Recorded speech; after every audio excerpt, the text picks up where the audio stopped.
सभी बच्चों को नमस्कार। आज हम आपकी वर्कशीट नंबर 63 क्लास 9वीं विज्ञान जो कि आपको 4 दिसंबर को करनी है वो डिस्कस करते हैं। आज की वर्कशीट के अंदर हम जो है परमाणु संख्या और द्रव्यमान संख्या इन दो के बारे में पढ़ेंगे और इनको कैसे निकाला जाता है। तो जिज्ञासा दीदी को जो है ज्ञान यही प्रश्न पूछ रहा है कि परमाणु और द्रव्यमान संख्या क्या होती है। आपने अब तक पढ़ा कि प्रोटॉन की खोज जो है ईल गोल्डस्टीन ने की थी, इलेक्ट्रॉन की जे थॉमसन ने और न्यूट्रॉन की जेम्स चैडविक ने। इनकी खोज के बाद ये पता चला कि परमाणु के नाभिक के अंदर दो चीज़ें होती हैं, प्रोटॉन और न्यूट्रॉन, और इलेक्ट्रॉन जो है उस नाभिक के चक्कर लगा रहा है।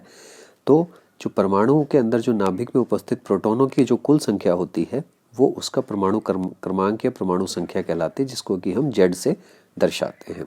इसी तरह से जितने परमाणु हैं उतने ही किसी भी परमाणु के अंदर इलेक्ट्रॉन भी उपस्थित होते हैं। तो जितने प्रोटॉन हैं उतने ही इलेक्ट्रॉन होंगे, तब जाके एक परमाणु जो है स्थिर परमाणु कहलाता है। इसलिए जो है इनका कुल आवेश हमेशा शून्य कहा जाता है।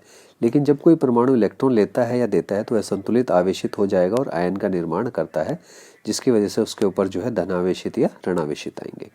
द्रव्यमान संख्या जो है प्रोटॉन और न्यूट्रॉन का जोड़ होता है, जिसको कि द्रव्यमान संख्या कहा जाता है। द्रव्यमान संख्या के अंदर जो है एक प्रोटॉन को द्रव्यमान इकाई 1 होती है, तो उसके ऊपर आवेश +1।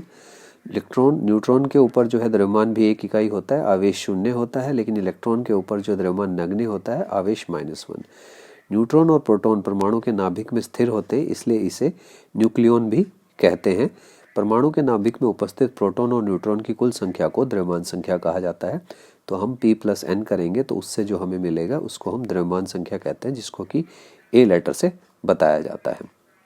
उसके बाद में समभारिक, वे तत्व जिनकी परमाणु संख्या भिन्न लेकिन द्रव्यमान संख्या समान होती है वे समभारिक कहलाते हैं, जैसे कैल्शियम और आर्गन।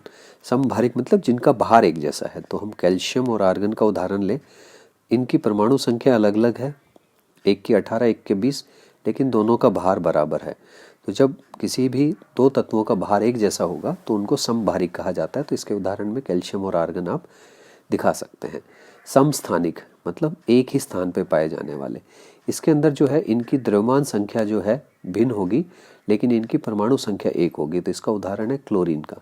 क्लोरीन जो है हमारे वातावरण में दो स्थितियों में मिलता है, एक का भार है 35 और दूसरी क्लोरीन का भार है 37।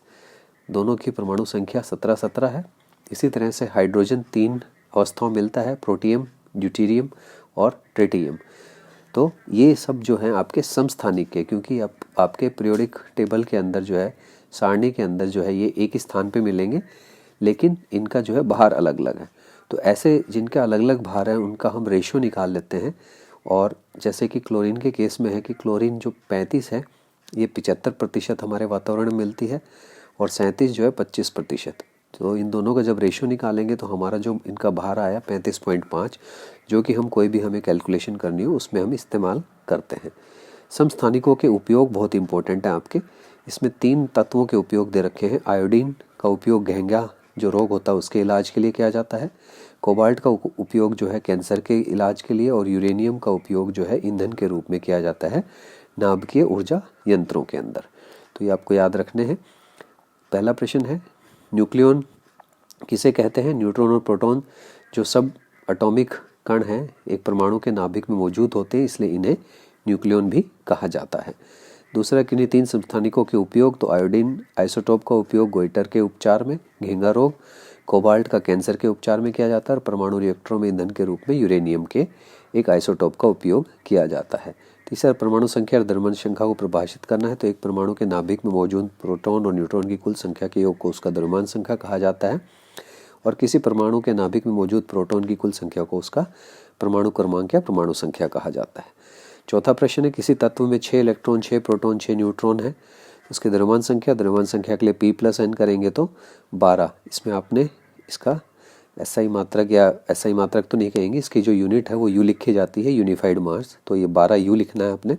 प्रोटॉन की संख्या जितनी होती है वो परमाणु जो है परमाणु नंबर होता है, परमाणु संख्या होती है। तो इसकी परमाणु संख्या, क्योंकि प्रोटॉन 6 है तो परमाणु संख्या भी 6 होगी। अगले में जो है 1 से 18 परमाणु संख्या तत्वों के नाम, प्रतीक और संयोजकता लिखनी है। तो आप इस सारणी से लिख सकते हैं, ये आपकी NCERT में भी दे रखी है। तत्व के नाम, प्रतीक, परमाणु संख्या और संयोजकता।